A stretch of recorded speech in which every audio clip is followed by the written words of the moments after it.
Sasa leo tunahamasishwa tukapambane, tukazuia uchaguzi. Lissu familia yake iko Ulaya. Mke wake Lissu yuko Belgiji, wanae Lissu wako Marekani. Wamechukua uraia wa Marekani. Sasa leo mimi Chiduo mwanangu yuko pale Dumila, niende nikazuia uchaguzi. Nawezaje hicho kitu? Lema anayezungumza mpaka leo familia yake iko Canada. Lema anajitaji shujaa akakimbiza familia yuko Canada. Sisi utawala Magufuli miaka 7 kenda Chiduo tulikuwa hapa tumekoma naye mpaka mwisho. Utawala Magufuli Chiduo sikukimbia hata kuvuka ngambo, tulikuwa hapa na tulikuwa tunavaa nguo za Chadema, lakini Lema alikimbia Canada. Waliabeza maliziano ambao leo maliziano yamemrudisha Lissu, yamemrudisha Lema, yamewarudisha na wengine, na yametufanya hata Chadema leo tupo tena tunaendelea kuwepo kwa sababu ya maliziano ambao wao wenyewe walikuwa wanayabeza. Sasa mimi natamani wana Chadema wenzangu, kama kweli Lissu wana nia njema kuandamana, tunaomba walete wanae wawili kutoka Marekani ambao wana uraia kule. Amlete mke wake ambaye yuko Belgiji atangulize mbele, kwa sababu hata Mbowe alishafanya hicho kitu. Tulimwambia Mbowe toka na familia yako, Mbowe akatoka na familia yake kweli. Lissu akachochola kalala mbele ya kutokea. Sababu nyinyi hamwezi kuambiana kesho mna maandamano, alafu leo mtu anakwenda kulala nyumbani kwake. Tulimuona Mbowe na mke wake alikamatwa, tulimuona Mbowe na mtoto wake walikamatwa kwenye maandamano. Kwa hiyo kabla wao viongozi wakuu wa kitaifa hawajatuhamasisha sisi twende tukazuia uchaguzi, tunamuomba Mheshimiwa Mwenyekiti Lissu, najua yuko jela hawezi kunisikia, lakini na mawakili wake ambao wanampelekea taarifa na mambo mbalimbali ya chama, kwamba wanae wawili mapacha walioko Marekani waje kuandamana siku yote ya uchaguzi, mke wake ambaye yuko Ubelgiji aje. Lakini Mheshimiwa Lema naye pia alete familia yake kutoka Canada waje wakae mbele, ili tukazuia uchaguzi pamoja kama marungu tuanze kula wote. Lakini sio sisi mtoto wa maskini mimi ukanitangulize mbele ukaniambia nende ngazuia uchaguzi. Ni kitu ambacho hakiwezekani. Na ni vitu ambavyo haviwezekani jana, leo, milele. Hii Tanzania ya ujamaa. Tanzania ambao Mwalimu Nyerere ametufundisha kuoleana. Kwamba mwana CCM anakwenda kumuoa mwana Chadema, mwana Chadema anakwenda kumuoa mwana CCM. Tunashiriki ndio siasa, lakini bado hatuwezi kuondoka kwenye ule utu wetu na maadili yetu ya Kitanzania. Hatuwezi kukubali hivyo vitu vya kusema tunakwenda kupeleka watu kwenye maandamano. Ni kitu ambacho hakiwezekaniki. Wenzetu wa Kenya walifanikiwa hayo mambo kwa sababu kwanza Mkisumu hawezi kumuoa labda Mjaluo. Sisi Mkagulu anamuoa Mgogo anamuoa nani, na tuna jamii. Mimi leo ukifuatilia historia ya familia yangu iko pale, wote ni wana CCM. Maana yake ukiniambia nakwenda kuzuia uchaguzi nikamzuia mama yangu siku ya kupiga kura asiende kupiga kura, kama nimkamate mkono nimvute, ni vitu ambavyo haviwezekani. Kwa hiyo mimi, ndugu waandishi wa habari, tumekuja leo hapa mbele yenu kama ambavyo ujumbe wetu unatakiwa ufike kwa wanachadema wote. Hatufanyi maamuzi haya kwa sababu tunakwenda kukibagaza chama. Sio kweli.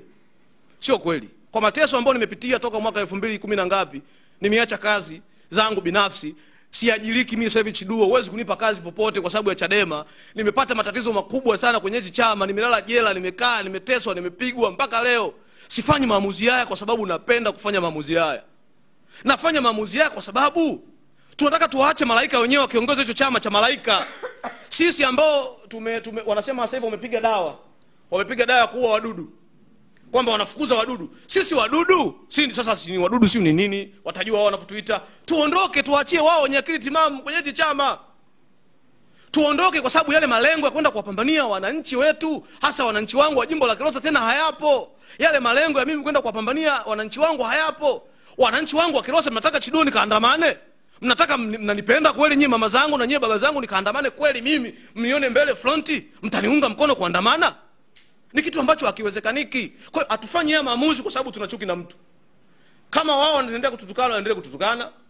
Kama wao wataendelea kutubagaza, waendelee kutubagaza, lakini ya labi nafsi yangu.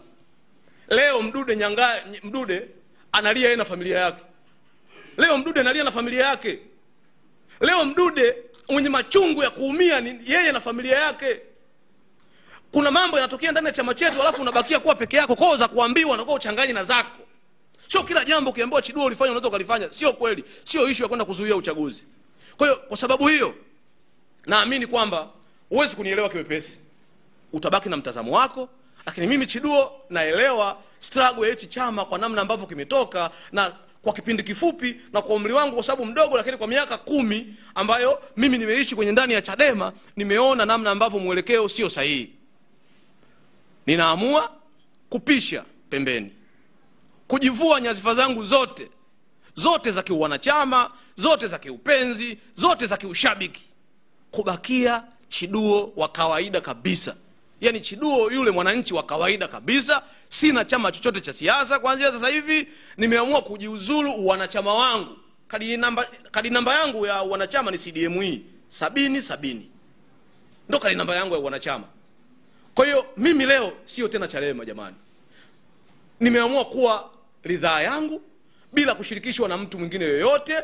Maana maneno yako mengi ndugu waandishi wa habari kwamba hawa wanaojiondoa kuna fedha wanapewa, sijui kuna maneno gani yanazungumzwa huko sijui pembeni. Nataka niwaambie ndugu zangu, huwezi kuishi kwenye nyumba ambayo haina amani.